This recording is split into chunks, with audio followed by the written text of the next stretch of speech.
Hey, everyone. Welcome back to Black Coffee, Honey, and Grits. And we are excited to be here with you tonight.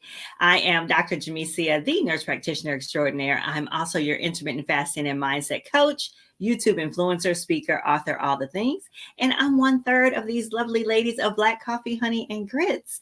And I am going to just say that, ladies, you are the black coffee. Our lips drip with honey. You and I are the black coffee. Our lips drip with honey. And sometimes we got a little bit of grit. We've got SAS class and all that ass, y'all. And we're going to be talking tonight about some real stuff going on in our lives. So I'm going to pass it on over to you, Maisha. The mic's yours. Hello, everyone, and good evening. My name is Maisha, also known online as Devi Maisha, and I am a sacred sexuality and sex magic teacher for women. Carmel, the mic is yours.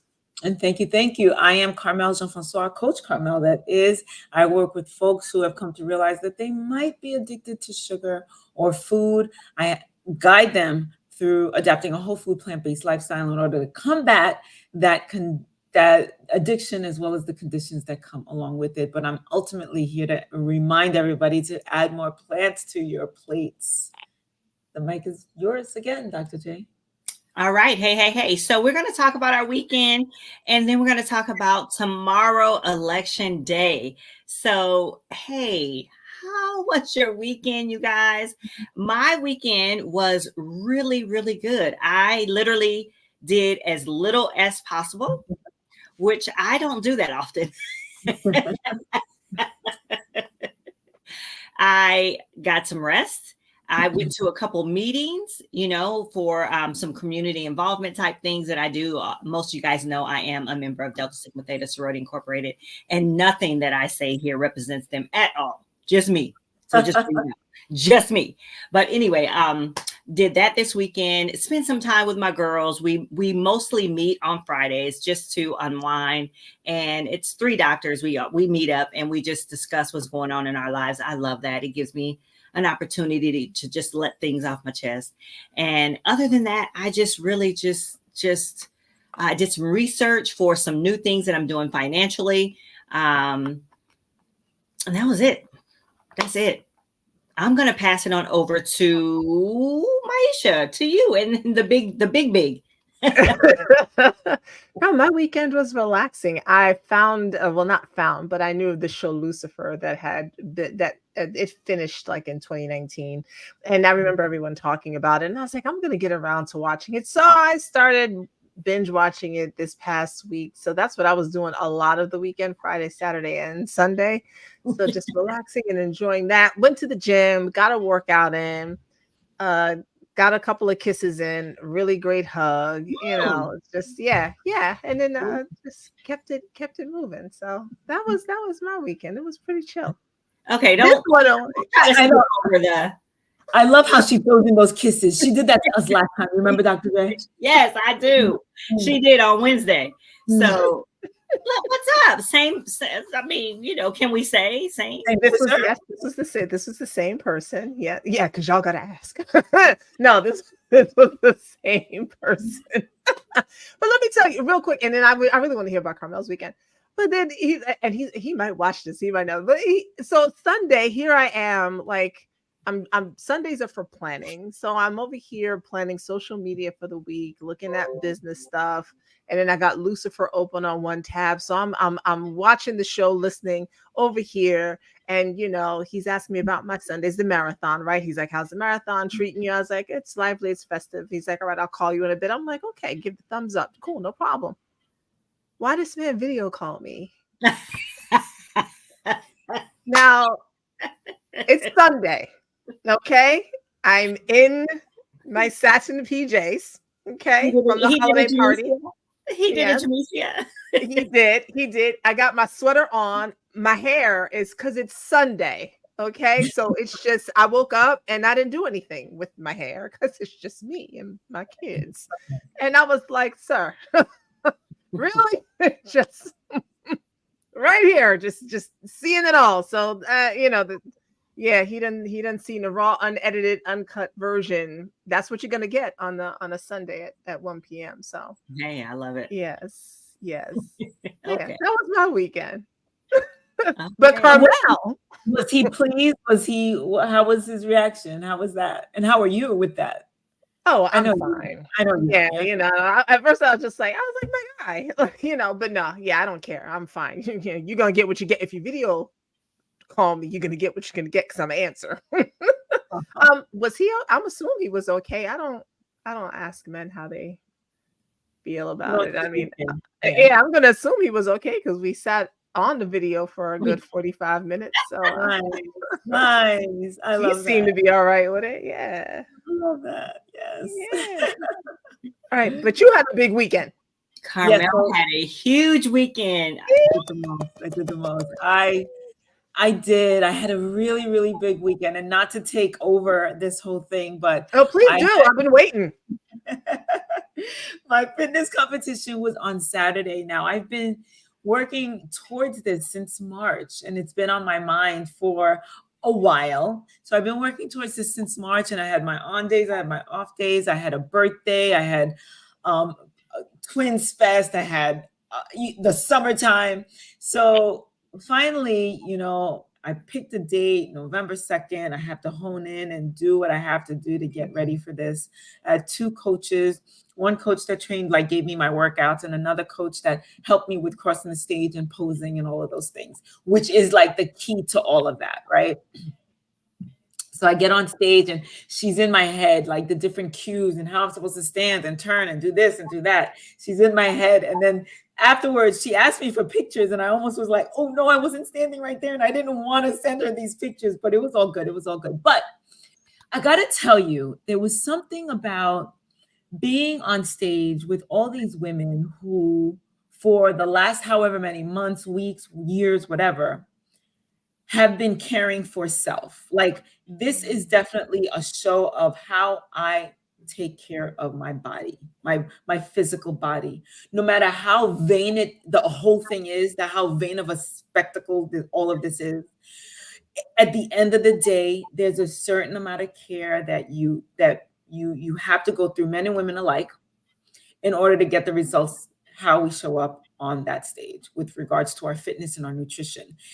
Somebody who is unhealthy cannot end up on that stage and present themselves in any way, shape, or form in that matter in a competition like this. Like, why? This sport is way too expensive for somebody to do that. So there was that level of respect that I had for everybody.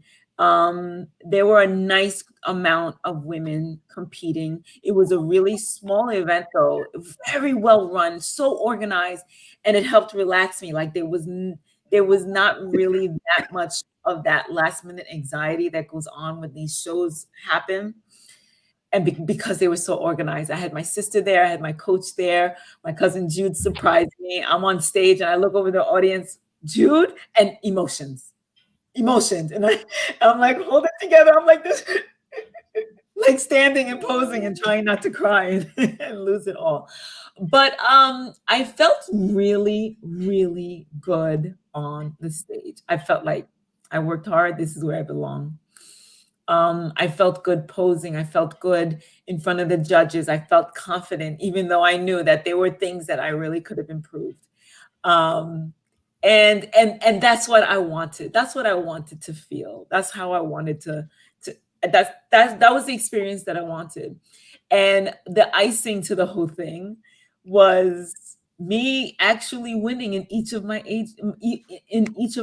divisions. I competed in open, which was all the women that were there, from 20s to grandma and grandmas, right? And I say that loosely because 40-year-olds are grandmas now, but all the ages. Then I competed in novice. That's somebody who who's never competed or never won anything. And I also was in the division of 35 and up, and I was in the 50 plus division. And I placed in all four, which was a surprise. I got these big, obnoxious bodybuilding medals, and it was really fun to continuously be called up. I think I was the only one who won something in all four divisions, which was it felt really, really good. Boosted my ego. It was just an amazing competition. The last couple of days were tough because there's a lot of depletion that goes on. And Maisha, we mentioned this the last time, in order for our muscles to really pop on stage. And then there's all the logistics, the makeup, the hair, the tanning, the extra pump backstage. And there was a lot, the no eating or the timed eating. It was a lot, but I enjoyed every single aspect of it. And again, I wanted to do this for my 50th birthday, but I was like, I think I might do this again. I was going to ask you, are you going to do it again? Yes, I said I think. I'm going to say yes. Yes. Which aspect of all of this makes you want to do it again, aside from the winning? I enjoyed the whole thing. I love to work out. I just do. I love what I learned about my body and how my body reacts to food, exercise, the combination, the special attention that it takes. Even as we were ready in what they call peak week, it's when you actually start depleting your body, and specific, you have to do specific actions after each meal, and how that plays into what I already know with how food works in our bodies and why that's so important. So I'm putting pieces of the puzzle together. And I was like, oh my God, that makes so much sense. So all of that, Dr. Jamesia, the glamour of it, like the end, like even when I run the New York City Marathon, every time I did that, I was just like, why am I doing this? Why? I crossed that finish line and it's a completely different story. I'm like, whoa, see you next year. Yeah, because I've done it 3 times. And there's just something about the grand finale for me that says, oh, this was too special. This was too special. And if I can, I'll do it again. If God willing, I'll do it again. So which aspect about it?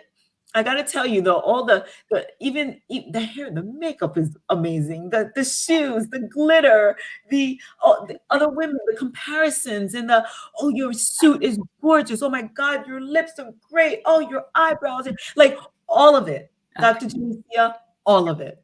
Okay. Touche. Yes. I love it. I love it. Congratulations. Oh my gosh. Congratulations. And when you do it again, hopefully we can come and watch and support. Yeah. I know this was just for you, So can you tell us the name of the competition and where did it take place? Yeah, so it was the OCB, I think Franco something.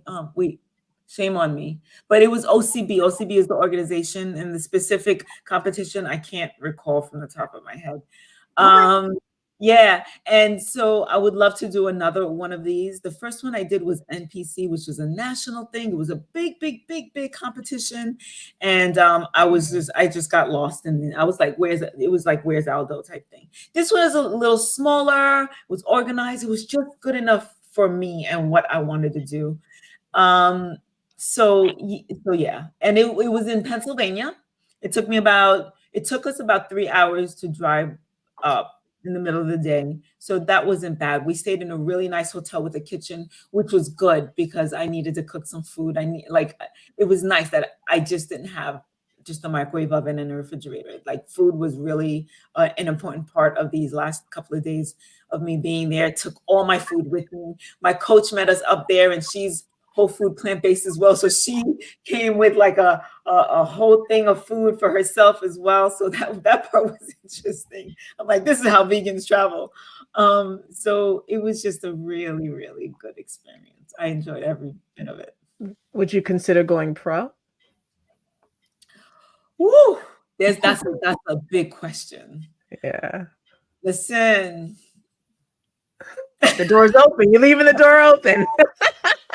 I'm not gonna say no. I really did not think that I was gonna be like, oh, when I did it almost 10 years ago, I was like, yeah, I can get down with this again. But look how much time it took me to do this. Now for this next one, I want to do it within the next couple of months. Like, I've been bit by that bug. And not only that, I was looking at it differently. I saw the pictures. I saw where the mistakes that I made, where I could have improved. I'm like, ooh, I let that go. I shouldn't let my posture go at that point.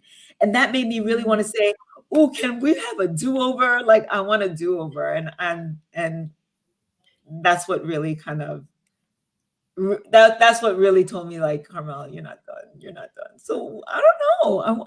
I don't know what's gonna happen. I really don't. I just want to know. I want to do it again sooner than later. That is awesome. So, ladies, if you are out there and you are 50 and above, 40 and above, and you feel like you don't want to or cannot compete in something like this, Carmel is proof that you can do whatever you want to do. Just Absolutely. absolutely do it. And I got to tell you something. Another thing about being on stage with these women, and especially women, these women of a certain age, and where perimenopause and even postmenopause was part of their story, and they walked around with scars. I have this scar on my stomach from a car accident that I had 17, 18 years ago. The first time I competed, I had my makeup artist cover my scar. This time it didn't even cross my mind. This is how I come. My scars, our scars on our bodies tell these stories. And these women were walking around with scars on their bodies, and they looked their age, but they were doing their thing. So how can we think that we're too old for anything? These women had muscles, and a couple of them didn't really. And we're still up there kind of like, I'm just as good as you. And I'm here doing my thing. Like, what? It was incredible. And the young girls were with the older women, and everybody's just respecting each other because it takes a certain level of discipline and of tenacity, willpower, and community to get done what we needed to get done. I had 2 coaches, and I had my sister, and I had you all, everybody rooting for me. So that was the beauty of it all too. Yeah, Absolutely. Well deserved. Very much so. Very much so. So listen, y'all, are you ready for tomorrow? I hope everybody out there is ready to get out there and vote. If you already haven't voted, we are here telling you it is important that you get out and exercise your vote for so many reasons. And the reasons that I am going to be voting is because I feel like it is pretty much my duty, and it is respectful for my ancestors who suffered so that I can do so. So that I respect that and get out there and vote for the rights of women, for the rights of African-American women, African-Americans all around, for education. Of course, I believe in that. Equality and workplace equality, all of those things. So those are the reasons why I am going to exercise my vote. I'm not telling you who to vote for per se. However, I am voting for Kamala Harris. That is who I'm voting for. I mean, that's just for me. And I'm asking you to go and exercise your vote because it's important that you get to see policies that reflect what you believe in and that reflect who you are as an American citizen. So I just want to say that. And that's pretty much, I'm just urging all of you to go vote. And if some of you have probably already voted, you've done your ballots or whatever, but I like to go on the day of the election. I like to be out there on that day. So I don't know if you guys want to chime in about voting and why you vote or what, or why not. Yeah, my son, actually, my middle son came to me. He was like, when are we voting? I was like, no, we're going tomorrow. He's like, what time? I was like, I have to gather them together. I think one of my children is kind of like, I don't know, so we'll see how she feels tomorrow. And then the others are like, yeah, we're going to go vote. So I told them I would do some research tonight. They're still at the stage where it's kind of like, who's mom voting for? What is she doing? Right. Whatever she's doing is what we're doing. Like, we're not going to go research all these issues.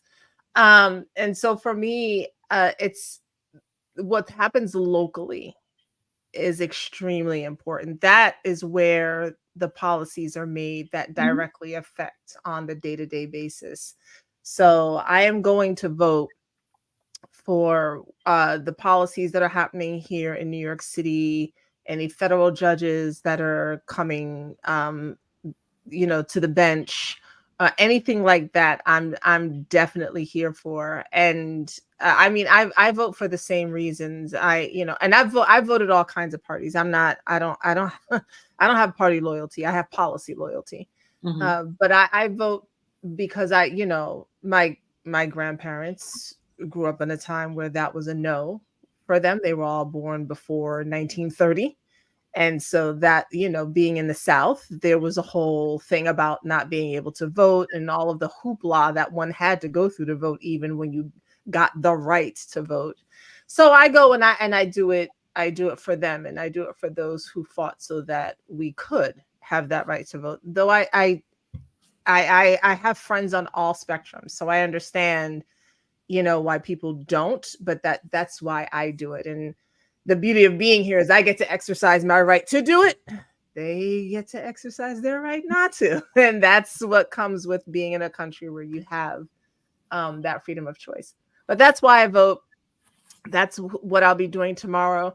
I'm not sure that I'm picking a particular president. My conscience doesn't feel good with either one of them, so I don't know that I'll be casting a vote for that. I also live in a very blue state.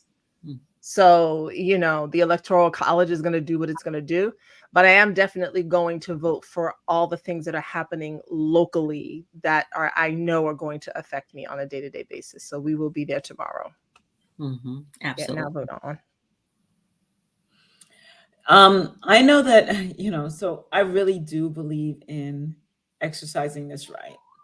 I remember when I think the first year I was able to vote at 18, definitely voted. And maybe even the next time. There was one year I didn't vote.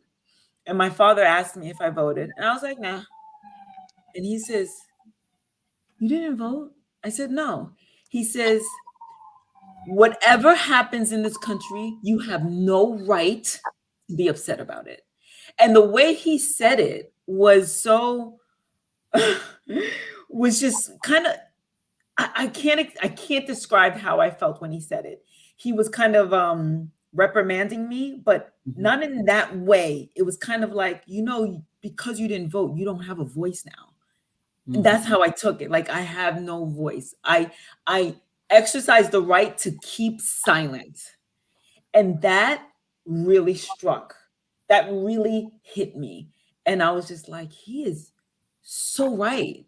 So if I don't vote, then I can never say, oh, I can't believe this is happening. Why is this happening? Who voted this man into office? The fact that you didn't vote, Carmel, that made it so, right? I'm part of the issue. I'm part of it.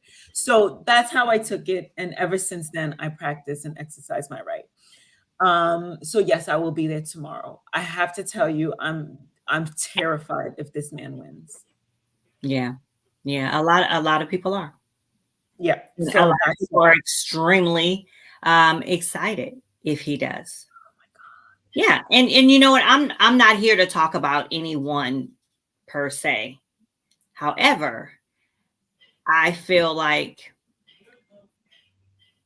if I vote for anyone, the person, the issues, the comments, the character, all of it has to reflect me in some way.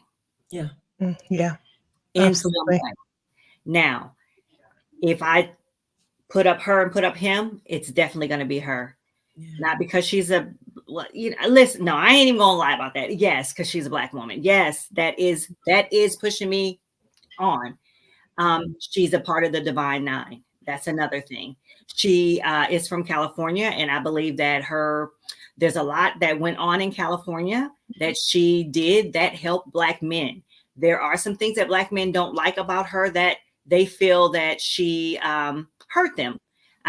I'm not of the belief on that because I'm from California and I saw what was happening. I believe that she understands policy. She understands the government. She understands what it means to be in an interracial relationship or to be different in society and to have some type of empathy. She understands the power of education, the power of history, all of these things. And I do not see that in the other candidate at all. So for me to even look that way, it doesn't make sense for me. It just does not make sense. And if it goes that way, then, God is still in control. That's just how it is. And like Maisha said, I'm voting down the ballot because there's a lot going on that affects me here in Virginia. So that's where I am.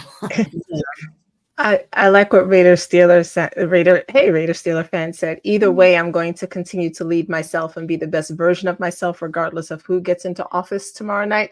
I dictate my own power.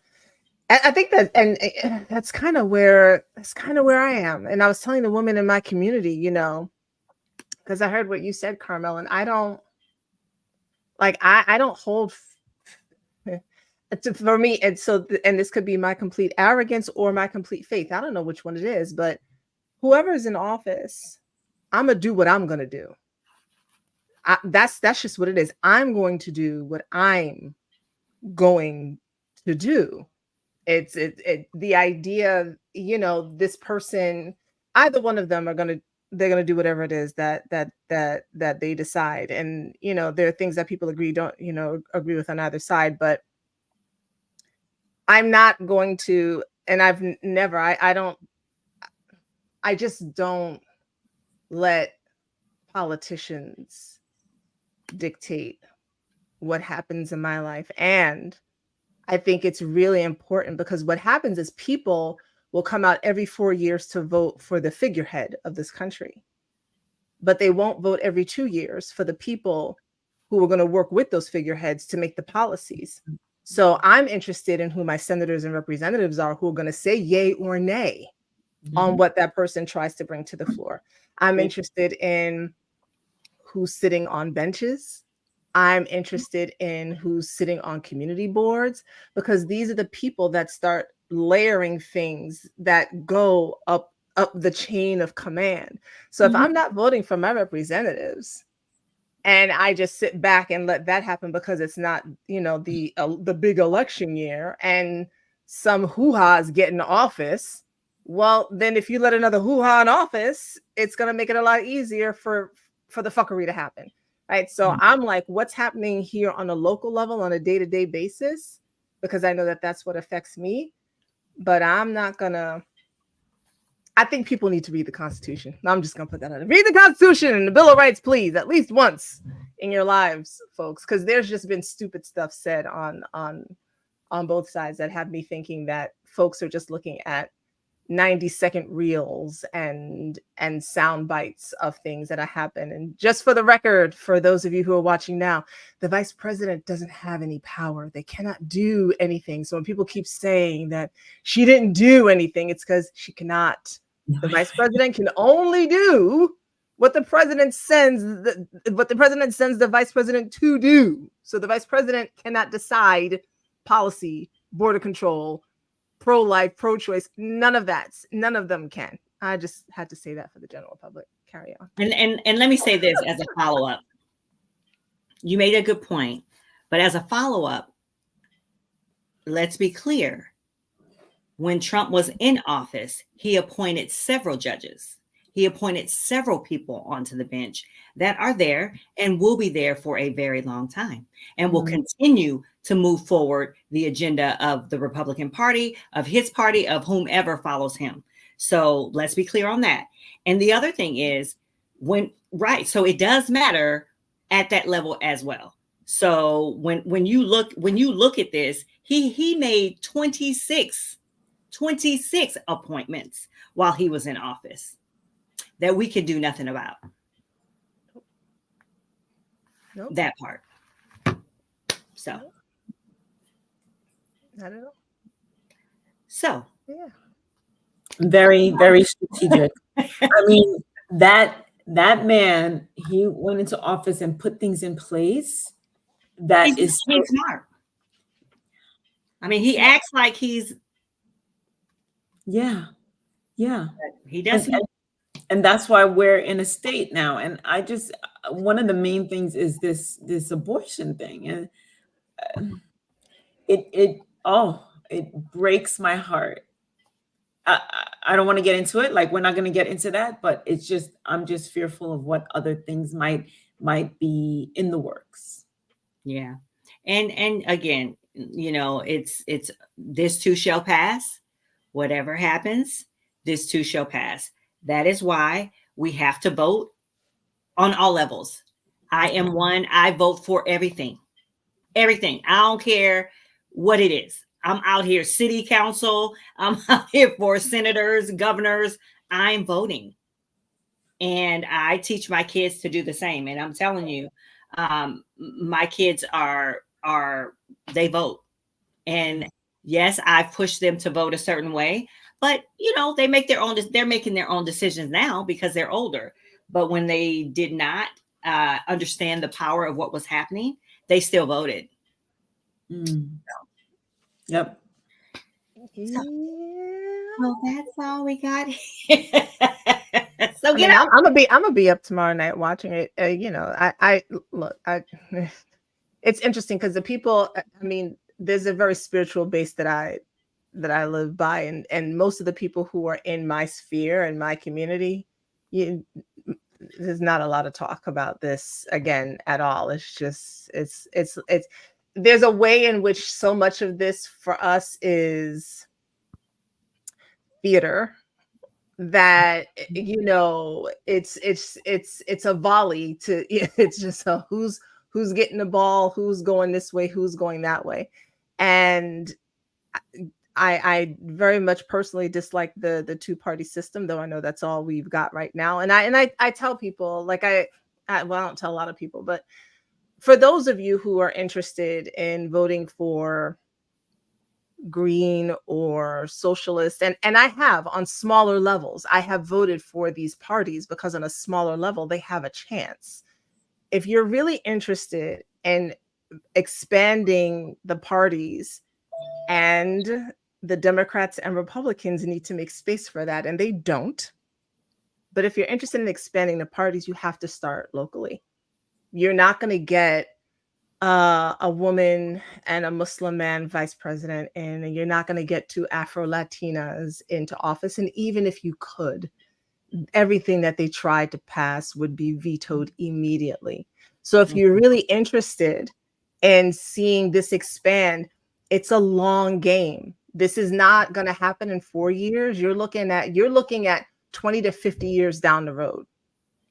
And that's how people need to start thinking about politics. It is not every 4 years. It's not every 2 years. You need to think about it 20 years into the future. So if you're 18, 19, 20, and you're watching this now and you're dissatisfied, then you need to find, or you need to run under a party that you like. And then you need to start galvanizing people under that party and get more of you in office, get more of you in as Republicans, get more of you in as senators, get more of you in as governors, so that you have the votes for the things that you want to see happen. Because I see some great ideas out there, but they're not going to pass in the next 4 to 8 to 12 years. It's a long-term game. So I just really want to put that out there for the young people so that they can start building that wider base and not get so disillusioned and just continue to fall into the two-party system that exists. And Raider Steeler fan says, our ancestors fought and died for us to keep building and leading ourselves daily, as well as healing ourselves. When the smoke clears, it's back to living in real life, though, as Kwame Brown says. Indeed it is.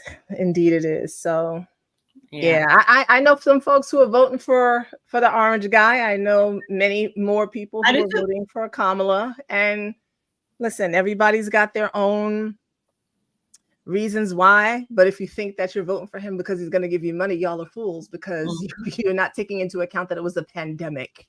Okay. A pandemic was happening. Nor, and I'll say this again, nor do people take into account that the incoming president is riding on the coattails of the things that were done by the outgoing president. So when you see drops in the economy or uplifts in the economy or changes, it's not because of what the incoming president did in their first 100 days. That's still residue from the last president that was there, Republican or Democrat. So y'all just keep that in mind, please, and just start reading more and getting more involved in civic activities. Yeah. And I'm looking at the sample ballot right now, and there is the Green Party and the Libertarian Party and some independents on there as well. Yeah. So, Yeah, but none of them gonna win this time, y'all. no, I'm just, no, no. I'm just saying it. like I'm not saying you're wasting your vote, but if you know, like I live here. If I really wanted to, I could vote for any of those people. Again, New York is, I already know which way they're going. It's a no-brainer here. Yeah. But if you're living in Pennsylvania or Virginia or Wisconsin or Michigan or some of these other states that are like could swing either way, I'm telling you now, your vote for the other parties is not a vote for progress. It's gonna fuck it up. Yeah. All right, y'all. Well, we've had a time here tonight. And you guys get out there, like we said, and pray and rub on some crystals, whatever you're going to do. Let's get this party started. I look forward to talking to you guys on Wednesday. We're gonna talk about the results on Wednesday. Most likely. Who's moving to what country? Okay, let's go. How about it? You know what? We're not listening to none of that because we ain't gonna have to move. Y'all have a good night. We'll see you guys on Wednesday. Take care, guys. Bye. Bye now.